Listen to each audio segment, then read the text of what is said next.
বর্ষার সন্ধ্যায় আমাদের মুখটা যেন বলে তেলে ভাজা কোনো জিনিস বা নোনতা কোনো জিনিস পেলে বেশ ভালোই হতো।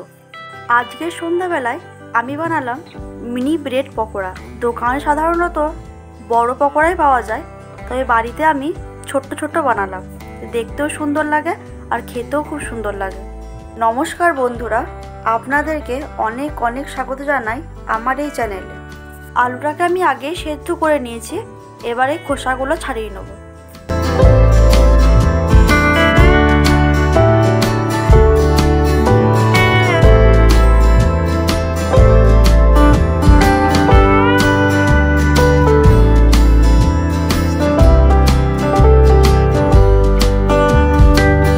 আলুগুলো আমার সব ছাড়ানো হয়ে গেছে, আর এটা বানানোর জন্য আমি একটা মশলা তৈরি করব। এই মশলাটাতে এর স্বাদ আরও বাড়িয়ে দেবে। নিয়েছি আমি শুকনো লঙ্কা, গোটা জিরে, গোটা ধনে, গোলমরিচ আর সামান্য কসুরি মেথি। এটাকে একটু শুকনো কড়াইয়ে ভেজে নিয়ে গুঁড়ো করে নেব। পকোড়ার জন্য প্রথমে আলু দিয়ে মশলাটাকে বানিয়ে নিই। সর্ষের তেলের মধ্যে গোটা জিরে ফোড়ন দিয়ে আদাটাকে আমি আগেই গ্রেট করে রেখেছিলাম, ওটাকে দিয়ে দেবো। আদাটাকে একটু ভেজে নিয়ে এর মধ্যে জিরে গুঁড়ো, ধনে গুঁড়ো, হলুদ গুঁড়ো দিয়ে সেদ্ধ করে রাখা আলুটাকে দিয়ে দেবো।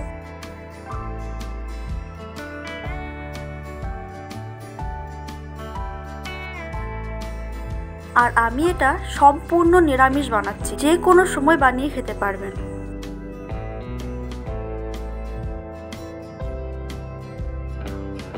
আলুটাকে একটু নেড়ে নিয়ে এর মধ্যে শুকনো লঙ্কার গুঁড়ো আর আমি একটু গ্রিন চিলি সস দিয়েছি। আপনারা না চাইলে না দিতেও পারেন। ভালো করে মিশিয়ে নেব। আর আমি এখানে নুন দিচ্ছি না, কারণ আলুটা সেদ্ধ করবার সময় আমি নুন দিয়েছি।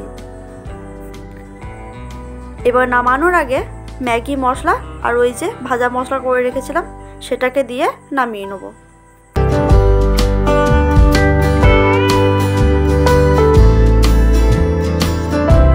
আমি এখানে স্লাইস ব্রেড নিয়ে নিয়েছি। একটার মধ্যে আলুর পুর দেবো, তার উপর আর একটা করে চাপা দেবো।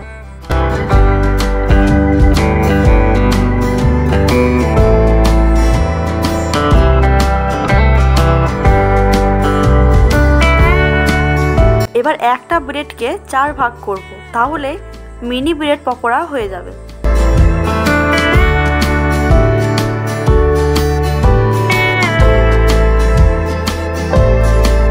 এইভাবে সবগুলো বানিয়ে নেবো আমি।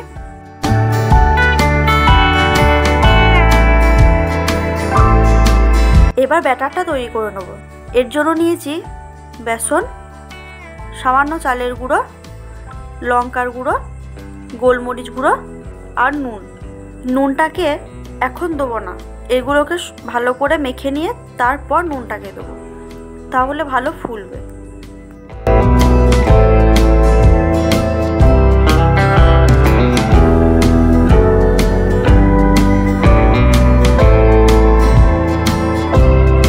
এই ব্যাটারটাকে খুব পাতলাও করব না আর খুব মোটাও করব না, যেন রুটিটার গায়ে ভালোভাবে লেগে থাকে সেই রকম একটা ব্যাটার তৈরি করব। তেল গরম হয়ে গেছে, এবার একটা করে ডোবাবো আর তেলে ছাড়বো। রুটিটার গায়ে ভালো করে চারিদিকে লাগাবো।